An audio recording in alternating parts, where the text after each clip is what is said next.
Hello my dear students, welcome back to chemistry classes, class 12th chemistry plus NEET plus JEE के segment में मैं श्रवण कुमार एक बार फिर सभी बच्चों का वेलकम करता हूं।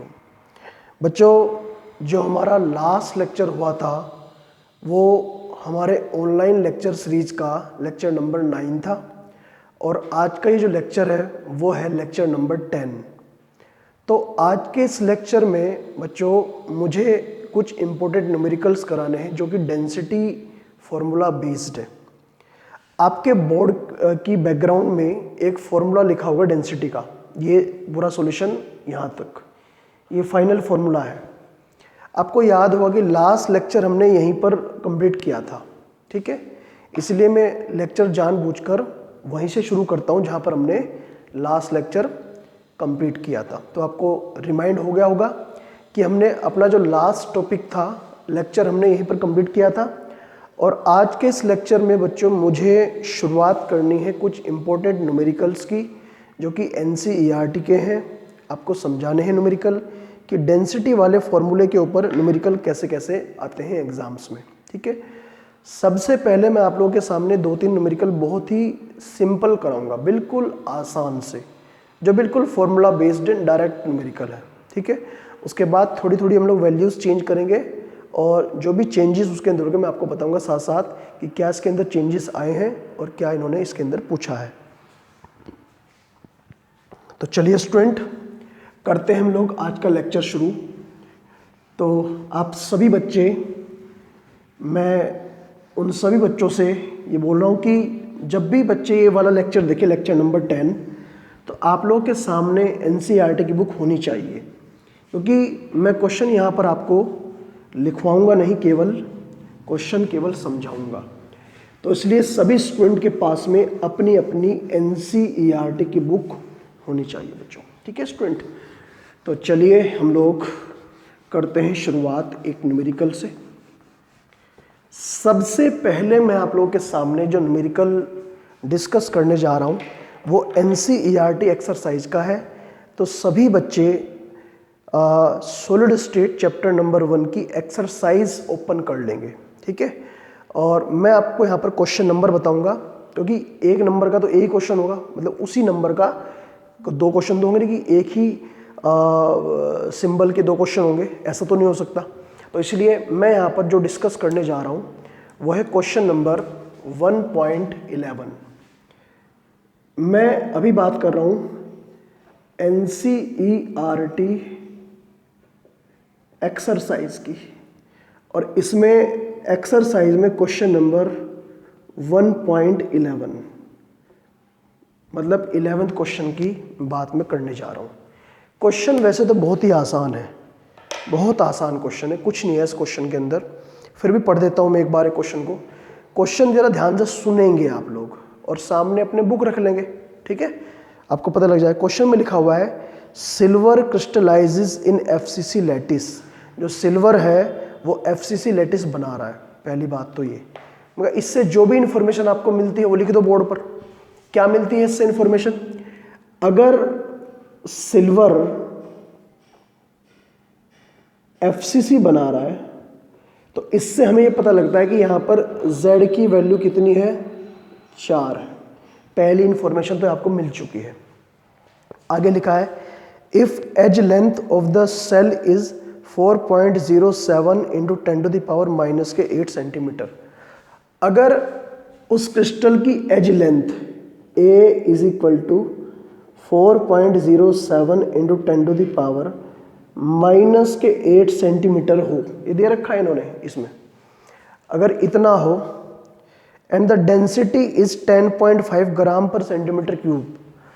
अगर डेंसिटी उस क्रिस्टल की 10.5 ग्राम पर सेंटीमीटर क्यूब अगर ये हो, तो देखो इन्होंने क्या पूछा है, इन्होंने पूछा है calculate the atomic mass of silver. आपको सिल्वर का एटॉमिक मास पता लगाना है। देखिए क्वेश्चन तो कैसा भी आ सकता है, ठीक। हमें इंफॉर्मेशन जो गिवन है, Z की वैल्यू गिवन है, A की वैल्यू गिवन है, D की वैल्यू गिवन है और हमें M की वैल्यू गिवन है। ये इंफॉर्मेशन गिवन है।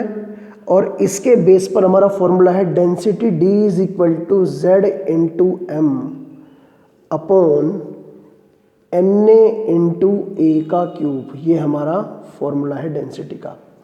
इस फॉर्मूले में हमें क्या निकालना है, m निकालना है। वैसे तो सिल्वर का जो एटॉमिक मास होता है फिक्स होता है, लेकिन फिर भी न्यूमेरिकल में कैलकुलेट करना चाह रहे तो इसलिए हो सकता है। अब आप कहोगे सर क्या इतने आसान क्वेश्चन भी एग्जाम में आते हैं क्या? देखिए बच्चों, आने को तो कुछ भी आ सकता है। आपको जब हमने क्वेश्चन कराया था बीसीसी के ऊपर, नीट में के इसी बार के क्वेश्चन पेपर में आया था 2020 में, तो क्वेश्चन इतना आसान था वो कि हमें उसमें कैलकुलेट भी नहीं करनी थी, हमें वैल्यू पुट करनी थी बस हमें। तो बच्चों आने को तो कुछ भी आ सकता है, तो इसीलिए आप लोग ध्यान रखें, ऐसा बिल्कुल दिमाग में मत रखना बिल्कुल भी ये क्वेश्चन एग्जाम में नहीं आ सकता। क्वेश्चन तो एग्जाम में आ सकता है, बशर्त आप लोगों को कॉन्सेप्ट ध्यान और कुछ नहीं इसके अलावा। तो आप लोग यहाँ से क्या फाइंड आउट करेंगे, आप लोग यहाँ से फाइंड आउट करेंगे बच्चों m, ठीक। तो अगर आप लोग यहाँ से m फाइंड आउट कर लें तो m आ जाएगा m is equal to d into NA into A का क्यूब अपॉन में z। तो m is equal to 10.5 6.022 into 10 to the power 23 4.07 into 10 to the power minus के 8 और इस पूरी वैल्यू का होल क्यूब अपॉन में z की वैल्यू 4। तो आप लोग इसे फाइनल तक सोल्व करिएगा और एक्यूरेट वैल्यू निकालिएगा, क्योंकि वो अगर कोई ऐसी वैल्यू फाइंड आउट करना चाह रहे जो ऑलरेडी फिक्स है, कांस्टेंट है, इसका मतलब वो एक्यूरेट वैल्यू फाइंड आउट करना चाह रहे हैं आपसे, समझ गए। इसलिए कैलकुलेशन में बिल्कुल भी आप लोग लूजनेस ना बरतें, लापरवाही ना बरतें। आप लोग ध्यान से आराम से बैठकर इसकी कैलकुलेशन करें, लेकिन विदाउट यूजिंग कैलकुलेटर। आप लोग इसके लिए कैलकुलेटर यूज ना करें, आप लोग कैलकुलेशन अपने हाथ से पेन पेंसिल से ही करें। ओके, तो चलिए करिए नोट किस क्वेश्चन को।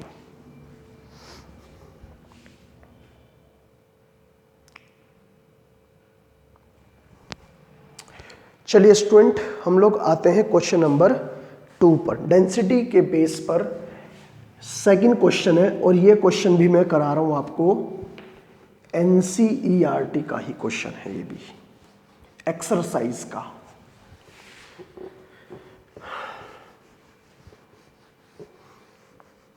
NCERT एक्सरसाइज का क्वेश्चन है। तो देखते हैं स्टूडेंट, क्वेश्चन नंबर है हमारा ये 1.15। ये भी इसी सीरीज का क्वेश्चन है, डेंसिटी वाला है। 1.15 क्वेश्चन क्या लिखा हुआ है इसके अंदर? लिखा है कि copper crystallises in FCC lattice. Copper FCC बना रहा है। FCC का मतलब Z की वैल्यू कितनी है? 4। Copper crystallises in FCC lattice with edge length 3.61 10 to the power minus के 8 सेंटीमीटर। ए की वैल्यू गिवन है 3.61 10 टू द पावर माइनस के 8 सेंटीमीटर, ठीक। उसके बाद यहाँ पर आपको show that the calculated density is the agreement with the measured value. कहा कि ये शो करो, ये प्रूफ करो कि कैलकुलेटेड डेंसिटी 8.92 ग्राम पर सेंटीमीटर क्यूब आए। आपको D डैश निकालना है। इसका मतलब क्या है? इसका मतलब ये है, आपको ये प्रूफ करना है कि हमारा जो आंसर है वो इतना आना चाहिए। ये प्रूफ करना है बस।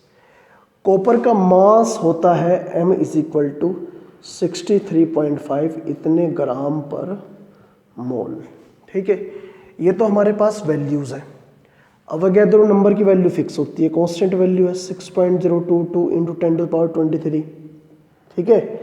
आपको तो बस फॉर्मूला अप्लाई करना है, और फॉर्मूला अप्लाई करना है D इज इक्वल टू, बल्कि D dash is equal to Z into M upon NA into A का क्यूब।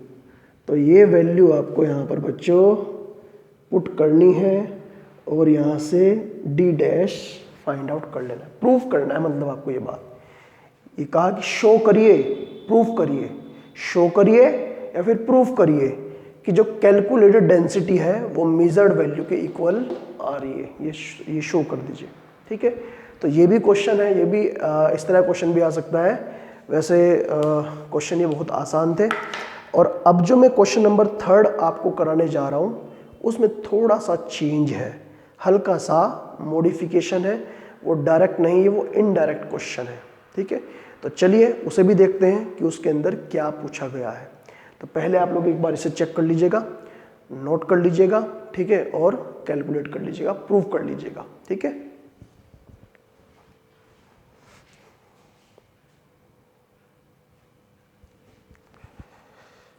चलिए बच्चों, फिर बिना टाइम वेस्ट करते हुए हम लोग चलते हैं अपने क्वेश्चन नंबर 3 की तरफ। मैं फिर कह रहा हूं बच्चों कि जब जब आप लोग, मैं आपको एनसीईआरटी के क्वेश्चन कराऊं तो एनसीईआरटी की बुक आपके सामने लेक्चर देखते टाइम होनी चाहिए, क्योंकि क्वेश्चन की लैंग्वेज एक्यूरेटली आप लोग वहीं समझ पाएंगे। वैसे तो मैं बहुत धीरे धीरे बोलकर आपको समझा रहा हूँ, मैं पूरी कोशिश कर रहा हूँ कि मेरी लैंग्वेज और बुक की लैंग्वेज मैच करे और वो आप तक पहुँचे। ठीक है, आवाज़ भी मेरी आराम से आप तक पहुँचे, तो इस बात का मैं बहुत ध्यान रखूँ। फिर भी आपके पास में अगर बुक होगी तो आपको और अच्छा बेटर फील होगा। इसके लिए मैं यहाँ पर बच्चों डिस्कस करने जा रहा हूँ क्वेश्चन नंबर 1.13। ठीक है, क्वेश्चन थोड़ा सा स्लाइटली डिफरेंट है। 1.13 क्वेश्चन में क्या लिखा हुआ है ध्यान से देखें आप लोग। लिखा है क्वेश्चन में, niobium crystallises in body centred cubic structure. Niobium कोई मेटल है। ठीक है, तो मैं यहाँ पर बात कर रहा हूँ नियोबियम एटम की, नियोबियम एटम, और सिंबल है नियोबियम का Nb।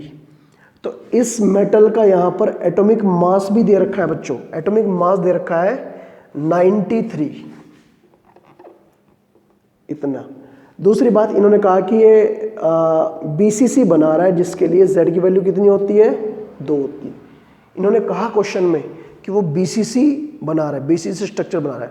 डेंसिटी इज 8.55 ग्राम पर सेंटीमीटर क्यूब। नियोबियम एलिमेंट की डेंसिटी 8.55 ग्राम पर सेंटीमीटर क्यूब, ये दे रखा है यहाँ पर।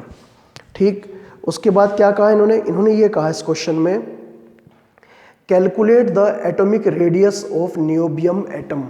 नियोबियम के जो एटम है उसकी रेडियस बतानी है। देखो ध्यान से, डेंसिटी वाला फॉर्मूला और रेडियस पूछ ली। ऐसा क्या करना पड़ेगा, का 2 स्टेप में काम करना पड़ेगा इस न्यूमेरिकल में। स्टेप नंबर 1 में क्या करेंगे, स्टेप नंबर 1 में करेंगे कैलकुलेशन ऑफ ए, जो एज लेंथ होती है उसे कैलकुलेट करेंगे। D is equal to Z into M upon A का क्यूब इंटू NA। ये फॉर्मूला है डेंसिटी का। सबसे पहला काम आपका ये है बच्चों, सभी वैल्यूज दे रखी है और यहां से पता लगा लीजिए आप लोग A। ठीक है, D भी दे रखा है, Z भी दे रखा है, M भी दे रखा है, NA तो कांस्टेंट होता है। यहां से A पता लगाइए, और जैसे ही आप लोग A पता लगाएंगे तो स्टेप नंबर 2 अप्लाई करेंगे। स्टेप नंबर 2 में क्या है, फॉर BCC, क्योंकि ये BCC बना रहा है। क्या बना रहा है बच्चों, BCC बना रहा है। ठीक है, इस Z की वैल्यू 2 कहने का मतलब यही है कि क्या बना रहा है बच्चों, BCC बना रहा है, बॉडी सेंटर क्यूबिक बना रहा है। तो BCC अगर बना रहा है तो इसके लिए रेडियस का फॉर्मूला है R is equal to √3/4 into E। ठीक, ये जो A की वैल्यू आपने यहाँ से फाइंड आउट करी है, इस A की वैल्यू को यहाँ पता लगाएंगे, वैल्यू पुट कर देंगे A की वैल्यू, इसे कैलकुलेट करेंगे, वहाँ पुट कर देंगे, और जैसे ही पता लग जाएगा तो आप लोग यहाँ से R फाइंड आउट कर लेंगे। ऐसे करके तो कुछ न्यूमेरिकल डायरेक्ट नहीं आते, वो बाय द वे आते हैं ऐसे करके, मतलब पहले ए फाइंड आउट करिए, उसके बाद में आर फाइंड आउट करिए, ऐसे करके। डायरेक्ट नहीं है। पहले वाले दो न्यूमेरिकल डायरेक्ट थे, ये इनडायरेक्ट न्यूमेरिकल है। ओके, तो उम्मीद है ये कॉन्सेप्ट भी आप लोग समझ गए होंगे। ठीक है स्टूडेंट, और अब मैं इस लेक्चर में एक लास्ट न्यूमेरिकल और करा रहा हूँ, लेकिन वो एक्सरसाइज का नहीं है, वो NCERT एग्जाम्पल है। ऑब्वियसली एग्जाम्पल वाला भी वही क्वेश्चन मिलेगा, तो मैं यहाँ पर एग्जाम्पल का नंबर बताऊंगा आपको, वो नंबर आप लोग वहाँ से पिक करेंगे और क्वेश्चन को पहचानेंगे। पहले आप लोग इसे देख लीजिए, मतलब इसे सोल्व कर लीजिए एक बार देखकर।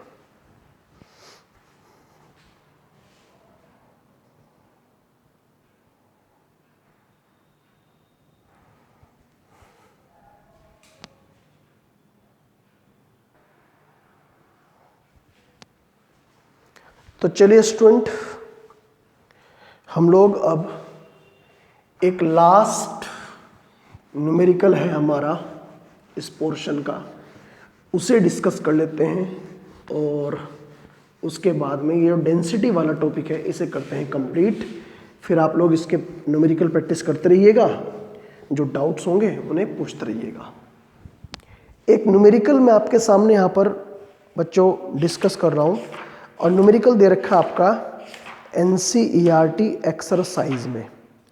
एक्सरसाइज वाला क्वेश्चन है, सॉरी NCERT एग्जाम्पल में। क्वेश्चन नंबर है, एग्जाम्पल नंबर है, एग्जाम्पल नंबर 1.3 है ये। ठीक है, तो मैं यहाँ पर डिस्कस करने जा रहा हूँ एग्जाम्पल 1.3। ठीक है, ये है एग्जाम्पल 1.3। तो ये जो एग्जाम्पल 1.3 है, आप लोग ये मान के चलिए कि ऐसा नहीं है कि 1.3 नंबर से कोई और एग्जाम्पल भी इस चैप्टर में होगा। इस चैप्टर में एग्जाम्पल 1.3 एक ही होगा।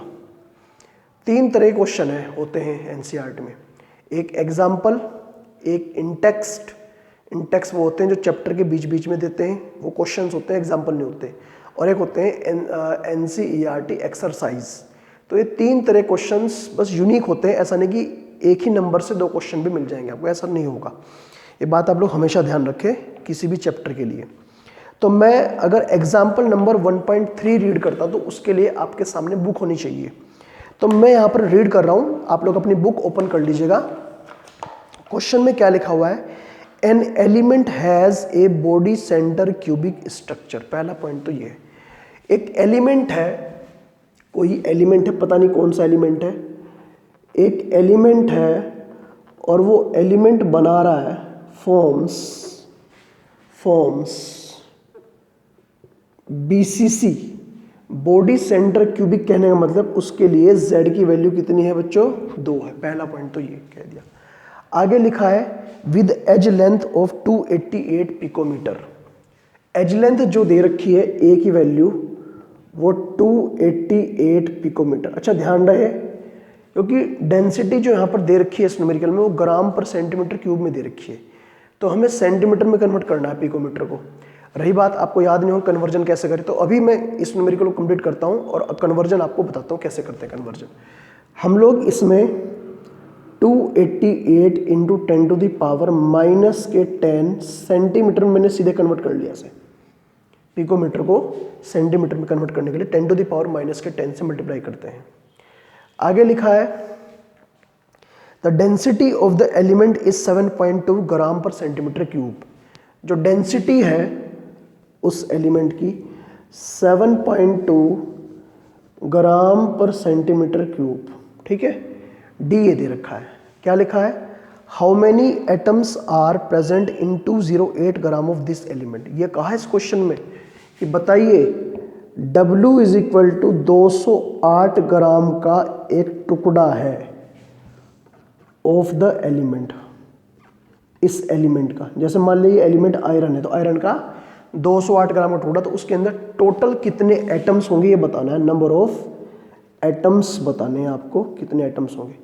देखो ये न्यूमेरिकल किया जाएगा 3 स्टेप में, समझ गए।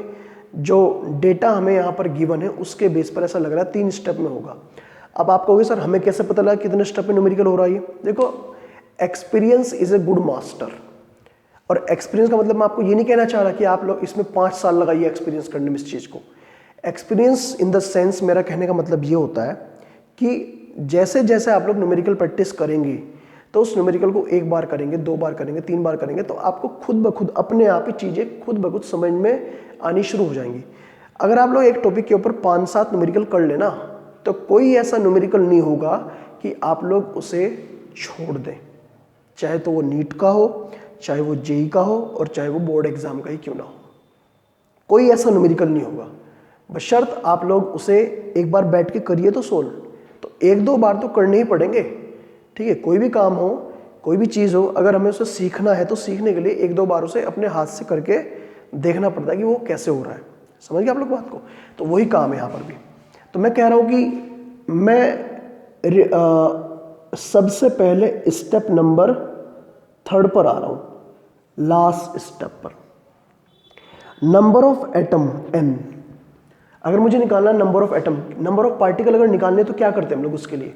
तो number of atom n is equal to होता है मोल इंटू अवोगैड्रो नंबर। ये फॉर्मूला अप्लाई होगा। तो अगर मुझे किसी तरह मोल पता लग जाए तो मैं यहां पर नंबर ऑफ एटम पता लगा लूंगा। इसके बाद अब आप लोग इससे पहले वाले स्टेप पर आइए, स्टेप नंबर 2 पर। मोल कैसे पता लगाते हैं? मोल इज इक्वल टू होता है किसी सब्सटेंस का मास अपॉन उस सब्सटेंस का मोलिकुलर मास। ये फॉर्मूला है, मतलब n is equal to W upon m, ये होता है ना। अब हमें इस क्वेश्चन में मास तो गिवन है, ये मोलर मास नहीं गिवन है इस एलिमेंट का। तो आप लोग फिर इससे पहले आ जाइए स्टेप नंबर 1 में। स्टेप नंबर 1 में density is equal to Z into M upon Na into A का क्यूब। ये हमने अप्लाई कर दिया और ये अप्लाई करते हुए हम लोगों ने यहां से m पता लगाया, क्योंकि इस न्यूमेरिकल में जो डेटा हमें गिवन है उसके बेस पर d भी गिवन है, z भी गिवन है, Na तो कांस्टेंट है और a भी गिवन है। ये सब कुछ गिवन है। यहाँ पर हमें z भी गिवन है, a भी गिवन है, d भी गिवन है और Na क्या है? कांस्टेंट। तो यहां से सबसे पहले पता लगाइए उस एलिमेंट का एटॉमिक मास, क्योंकि वो एलिमेंट हमारे लिए अननोन है, क्योंकि उसने कहा n एलिमेंट। अब पता नहीं कौन सा एलिमेंट। तो अगर n एलिमेंट है तो इसका मतलब अननोन एलिमेंट है। हमने क्या पता लगाया? मास। मास की वैल्यू हमने यहां पुट करी और यहां से हमने पता लगा लिया n, और जैसे ही n पता लगा, n की वैल्यू हमने यहां पुट कर दी और हमारा जो मेन टारगेट है वो हमने 1 बाय 1 करके पता लगा लिया। तो ऐसे करके आपको ये न्यूमेरिकल सोल्व करना है, ठीक है। लेकिन इसके लिए आपको बैठना पड़ेगा न्यूमेरिकल करने के लिए, ऐसा नहीं होगा बिल्कुल भी न्यूमेरिकल ये बच्चों ये, ठीक है स्टूडेंट। तो अच्छे से आप लोग इस न्यूमेरिकल को सीखिएगा और ये मान के चलिए यही न्यूमेरिकल 2017-18 में पेपर देखना बोर्ड का उठा के आया हुआ है। और डेंसिटी वाला फॉर्मूला तो ऐसा है, एवरी ईयर बोर्ड एग्जाम में एक न्यूमेरिकल पक्का है 101%, या तो 2 मार्क्स में या 3 मार्क्स में, ठीक। 4 न्यूमेरिकल मैंने करा दिए हैं इसके अलग अलग तरीके। बाकी जो एनसीईआरटी में न्यूमेरिकल दे रखी है वो कर लेना, कुछ में शीट आपको दे रखी है वहां से न्यूमेरिकल कर लेना, आपका टॉपिक तैयार हो जाएगा, ठीक है स्टूडेंट। तो पहले से नोट करिएगा, फिर हम लोग बढ़ते हैं आगे।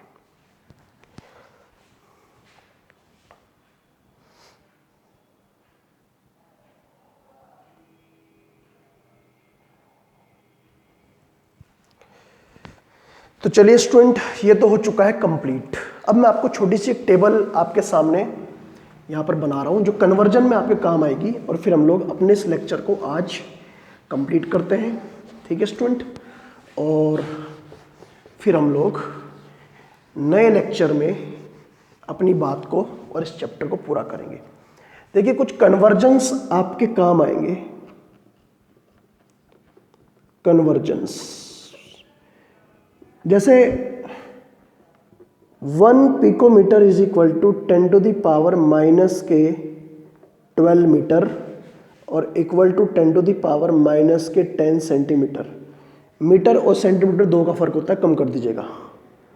1 angstrom is equal to 10 to the power minus के 10 मीटर और 10 टू द पावर माइनस के 8 सेंटीमीटर। ऐसे ही अगर 1 नैनोमीटर की बात करूं, 10 टू द पावर माइनस के 9 मीटर और 10 टू द पावर माइनस के 7 सेंटीमीटर। ऐसे ही 1 micrometre is equal to 10 to the power minus के 6 मीटर और 10 टू द पावर माइनस के 4 सेंटीमीटर। और लास्ट में आता है आपका 1 millimetre is equal to 10 to the power minus के 3 मीटर और 10 टू द पावर माइनस के 1 सेंटीमीटर। तो ये कन्वर्जन्स आपके काम आएंगे, इसे अलग से नोट करके आप लोग टेबल बना लीजिएगा, ठीक है, क्योंकि आगे भी न्यूमेरिकल आने हैं, वहाँ भी कहीं ना कहीं ये कन्वर्जन काम आएंगे, ठीक है। और कुल मिलाकर आज हमारा ये जो मैथमेटिकल पोर्शन इस चैप्टर का एक कंप्लीट हो चुका है, ठीक है। पहले इसे नोट कर लीजिएगा, फिर हम लोग लेक्चर को करते हैं सबमिट, ओके।